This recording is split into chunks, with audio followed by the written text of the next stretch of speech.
Low Reynolds number flows are those in which inertia plays only a very small part in the conditions which determine the motion. Reynolds number for a flow which is characterized only by density and viscosity is defined as R equals LV rho over mu. Here L is a length characteristic of the field of flow, V is a characteristic velocity, rho and mu are the density and viscosity of the fluid.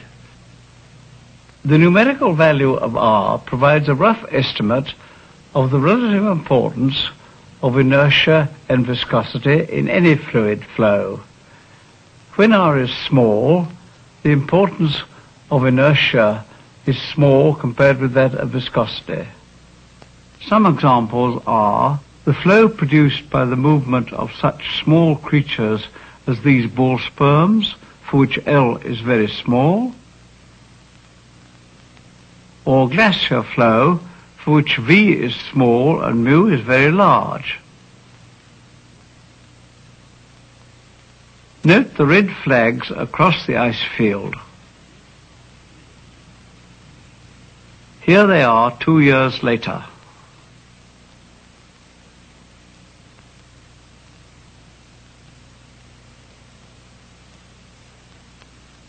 Pulling a knife from a pot of honey, for which mu is very large, demonstrates two properties of a viscous fluid. It can resist both tangential and tensile stresses. The honey can only be lifted by a tangential force exerted by the knife's surface, which must be transmitted through adjacent layers of the honey. The stretching of the stream as it leaves the knife gives rise to tensile stresses across horizontal sections. These make the speed of falling much less than if the honey had been falling freely. Though this honey stream shows us something about the properties of viscosity, it doesn't give us any physical insight into the relative importance of viscosity and inertia. A similar set of experiments done with a controlled jet entering a quiescent mass of the same fluid can give us such an insight. In defining Reynolds number, the appropriate length and velocity to be used are the diameter and the velocity of the jet as it enters the fluid. Here the fluid is syrup, and the Reynolds number is 0.05.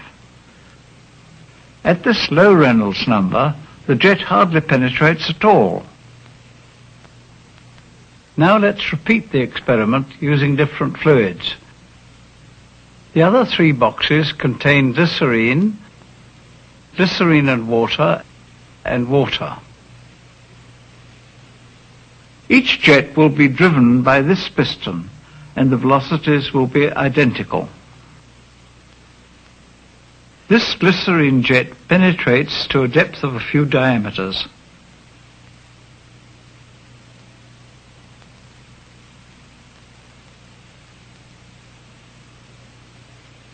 At this Reynolds number, the jet penetrates many diameters. The tangential force acting on the outer surface of the jet is insufficient to reduce its velocity very much before it reaches the bottom of the box.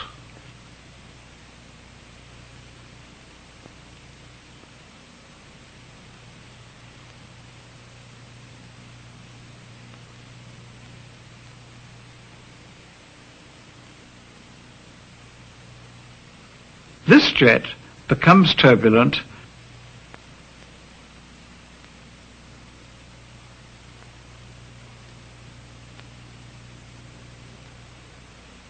Here, for comparison, are the four situations.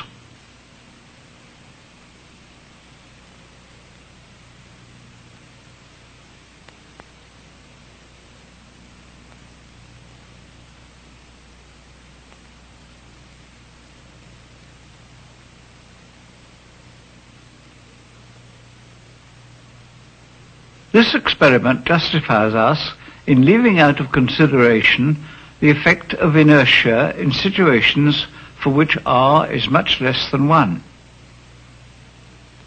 The geometry involved here makes this case unsuitable for simple mathematical analysis.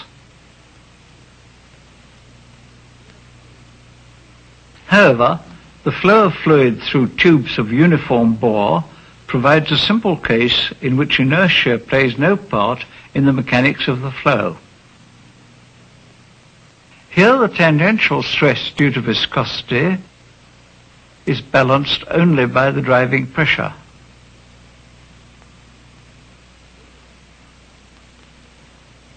Though the Reynolds number is not necessarily small, there is no change in the inertia of the flow as it passes through the tube, so that the results of calculations of the kind used in thinking about low Reynolds number flow are applicable.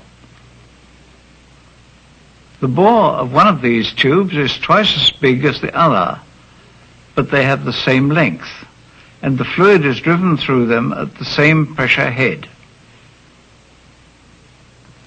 Calculation shows that the discharge from the large tube should be 16 times that of the other.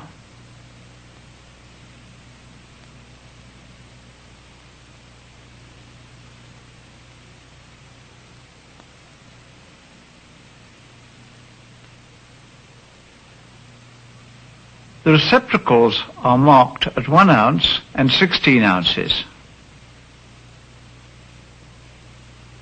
In this experiment, the pressure difference delta P, acting over the area of cross-section a quarter pi d squared, balances the tangential stress sigma, which acts over the wall area pi dl.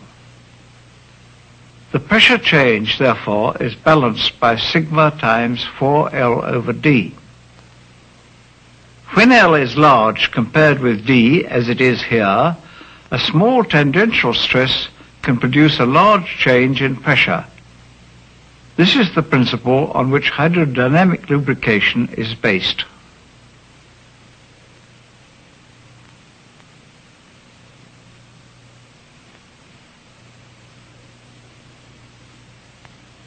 A very simple experiment can demonstrate that the coefficient of friction, which is the ratio of the tangential to the normal force between two bodies in relative motion, can be much reduced by hydrodynamic lubrication. Holding this sheet of paper horizontal, I give it a slight forward movement and drop it. It slides quite a distance. As it settles, the air is forced out of the narrow space between it and the table. The tangential stress so produced enables enough pressure to be built up beneath the notepaper to support it for a time. And during that time, the friction retarding sideways motion is very small. If a few holes are made in the sheet so that the air can escape without passing under its outer edge, it stops much more quickly.